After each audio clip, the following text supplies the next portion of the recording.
நவராத்திரி அப்படிங்கிறது பெண் தெய்வங்களுக்காக 9 நாளும் கொண்டாடப்படுகின்ற ஒரு விழா. அது கோவில்லேயே ரொம்ப விசேஷமாக பண்ணுவாங்க. நிறைய பேர் ஆற்றுலேயும் கொண்டாடுவாள். இன்றைக்கி நம்ம பார்க்குற ஒரு குழு ஒரு ஆத்தோட குழு தான். அது வேறு யாரும் இல்லை, என்னோட சிஸ்டர் ஆத்து குழு தான். பார்க்கலாமா? முதல்ல நவராத்திரி குழு ஆரம்பிக்கிறதுக்கு முன்னாடி முதல் படியில் ஒரு கிண்ணத்தில் துவரம் பருப்பும் அரிசியும் வைக்கிறது ஒரு சிலரோட வழக்கம்.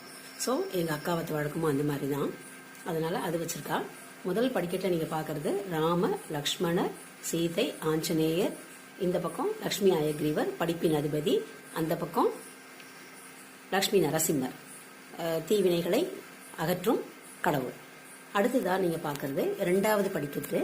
அது ரொம்ப கொஞ்சம் சைஸ் இதுவாக இருக்கிறதுனால கஷ்டமாக இருக்கும்னு நினைக்கிறேன். பார்க்குறது கொஞ்சம் பார்த்துக்கோங்க. 2வது படிக்கட்டில் இருக்கவங்க 12 ஆழ்வார்கள். 2வது படிக்கட்டில் இருக்கவங்க 12 ஆழ்வார்கள். அந்த ஆழ்வார்கள் மிகச்சிறந்த முறையில் பல பாடல்கள் இறைவன் மீது பாடியவர்கள்.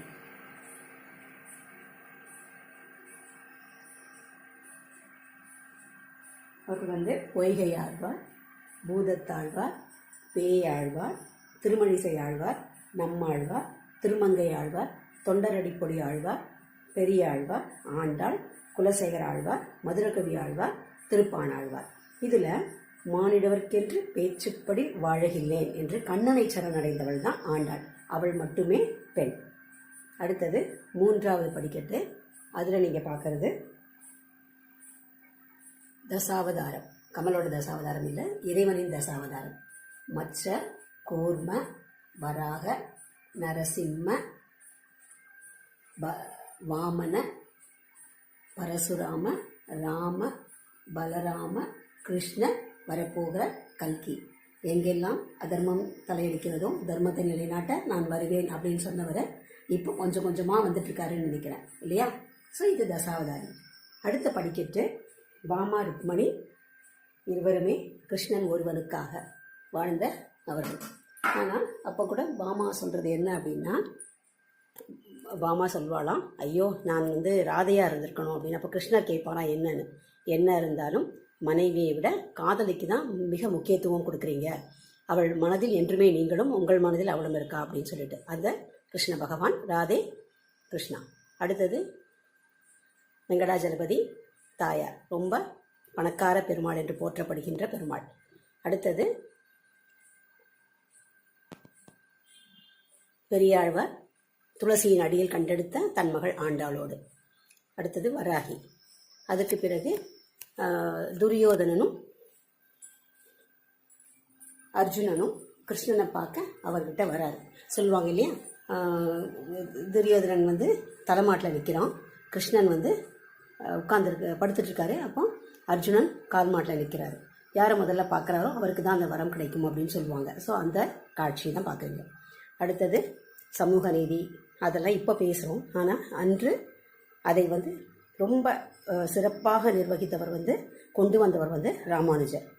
பிராமண குலத்தில் பிறந்தாலும் திருக்கட்சி நம்பி வணிக குல வாணிபம் செய்கிற செட்டியார் குலத்தில் பிறந்தாலும் அவர் உண்ட இலையில் நான் சாப்பிட வேண்டும் அப்படின்னு நினச்சி அது இல்லாதனால தன் மனைவியை விட்டு துறந்தவர், துறவரம் பூண்டவர்.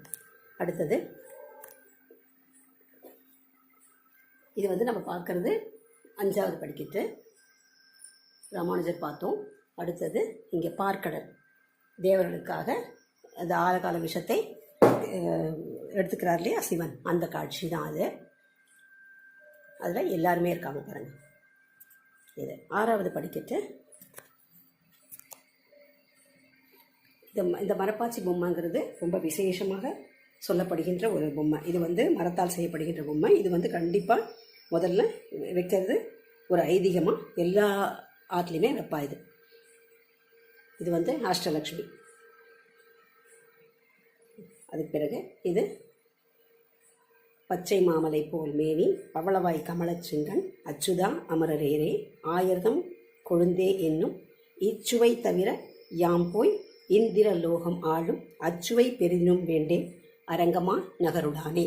அந்த அரங்கநாதர் சயன கோலத்தில் அதை பார்க்குறோம். அடுத்தது எங்கிருக்கிறான் உன் இறைவன், எங்கும் இருக்கிறான், தூணிலும் இருக்கிறான், துரும்பிலும் இருக்கிறான் அப்படின்னு சொன்ன பிரகலாதன் சொன்ன ஒரு வார்த்தைக்காக தூணிலிருந்து வெளிப்பட்ட லக்ஷ்மி நரசிம்மர். அடுத்தது பிள்ளையார் லக்ஷ்மி சரஸ்வதி ஹயக்ரீவர். அடுத்தது நாகவல்லி தாயாரை எப்போவுமே ஆடி வெள்ளியிலையும் நாகராஜனை ஆடி வெள்ளியிலையும் தை வெள்ளியிலையும் வணங்குகின்ற குடும்பம். அடுத்தது ஜடாயு. அடுத்தது வெண்ணையை எடுத்து கொண்டு வந்திருக்கிற கிருஷ்ணன். கைலாய மலையில் உட்கார்ந்திருக்கிற சிவன் பார்வதி. அகேன் பிள்ளையார் லக்ஷ்மி சரஸ்வதி, திருமால் தன்னுடைய மகாலட்சுமியோடு நர்த்தனம் ஆடுகின்ற நடராஜர். பிறகு ராதே கிருஷ்ணா. அடுத்தது இது கண்டிப்பாக எல்லார் இல்லத்துலேயும் வைக்கப்படுகின்ற ஒரு படிக்கட்டில் வைக்க வேண்டிய ஒரு இதுதான் இந்த பொம்மை. செட்டியார் இவரிடத்துல ப்ரொவிஷன்ஸும் இருக்குது இந்த கடையில். பிறகு பழங்கள், காய்கறிகள், எல்லா விதமான பொருட்களும் வாங்குவதற்காக வைக்கப்பட்ட கடை இது. இதுதான் இந்த படிக்கட்டில் சற்று. அடுத்தது பெரிய திருவடி என்று போற்றப்படுகின்ற கருடன். அந்த கருட சேவை ரொம்ப ஃபேமஸ் திருப்பதியிலையும் பிறகு காஞ்சிபுரத்துலேயும். ஸோ அந்த கருட சேவை காட்சியை தான் பார்க்குறீங்க. அடுத்தது ராமரோட ஜனனம். அந்த பாயசம் கொடுத்து 4 பிள்ளைகள் பிறக்கிறாங்க இல்லையா, தசரதனுக்கு வேள்வி முடிஞ்சு அந்த காட்சியை தான் பார்க்குறீங்க. 4 குழந்தைகள்.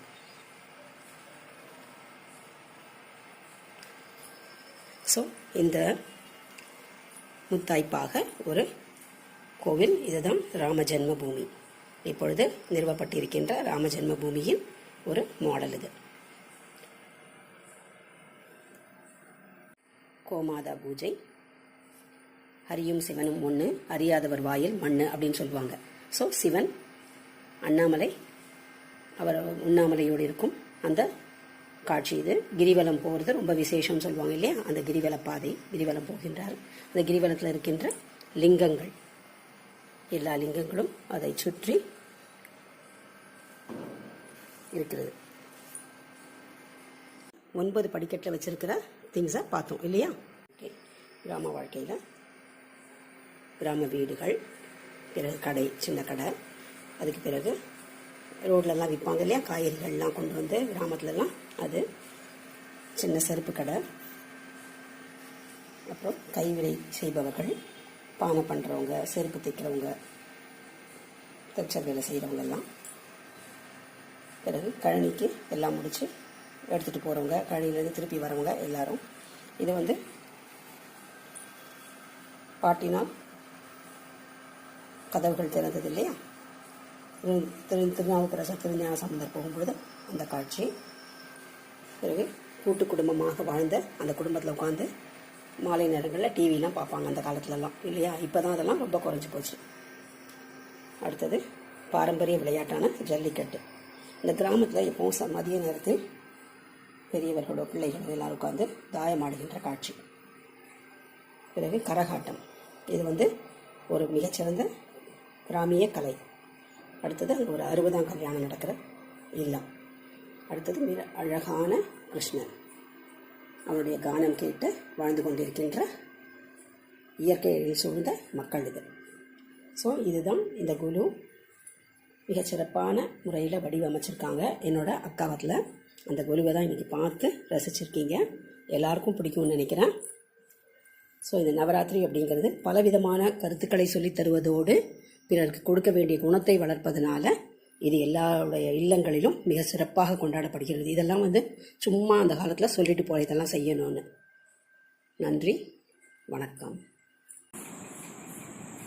ஜனனி ஜனனி ஜகமி அகமி ஜனனி ஜனனி ஜகமி அகமி ஜகத்காரணி பரிபூரணி ஜகத்காரணி பரிபூரணி ஜனனி ஜனனி ஜகமி அகமி ஜனனி ஜனனி ஜனனி ஜனனி ஒரு மான் முழுகும் சிறு கூன் திரையும் சடைவார் குழலும் பிடைவாகனமும் சடைவார் குழலும் பிடைவாகனமும் கொண்ட நாயகனின் குளிர் தேகத்திலே நின்ற நாயகியே இடப்பாகத்திலே நின்ற நாயகியே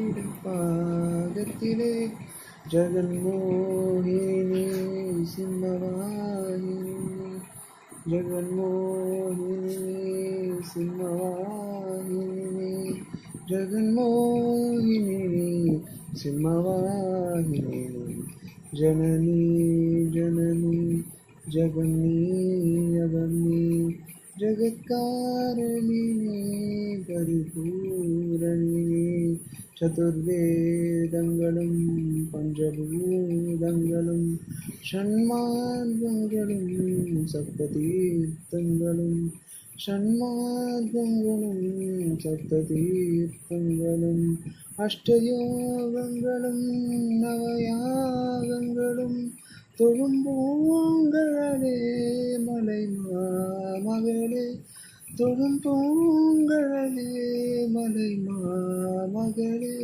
அலை மாமகள் நீ கலை மாமகள் நீ அலை மாமகள் நீ கலை மாமகள் நீ அலை மாமகள் நீ கலை மலை மாமகளே அலை மாமகள் நீ கலை மாமகள் நீ அலை மாமகள் நீ கலை மாமகள் நீ அலை மாமகள் நீ கலை மாமகள் நீ ஜனனி ஜனனி ஜகன்னி அகன்னி ஜகத்காரிணி பரிபூரணி ஸ்வர்ணரேகையுடன் ஸ்வயமாகி வந்த லிங்கரூபிணியே மூலாம்பிகையே லிங்கரூபிணியே மூலாம்பிகையே பல ஸ்தோத்திரங்கள் தர்மசாஸ்திரங்கள் பணிந்தே துவழும் மணி நேத்திரங்கள் பணிந்தே துவழும் மணி நேத்திரங்கள் சக்தி பீடமும் நீ சக்தி பீட்டமும் நீ சர்வமோட்சமும் நீ சக்தி பீட்டமும் நீ சர்வமோட்சமும் நீ சக்தி பீட்டமும் நீ சர்வமோட்சம்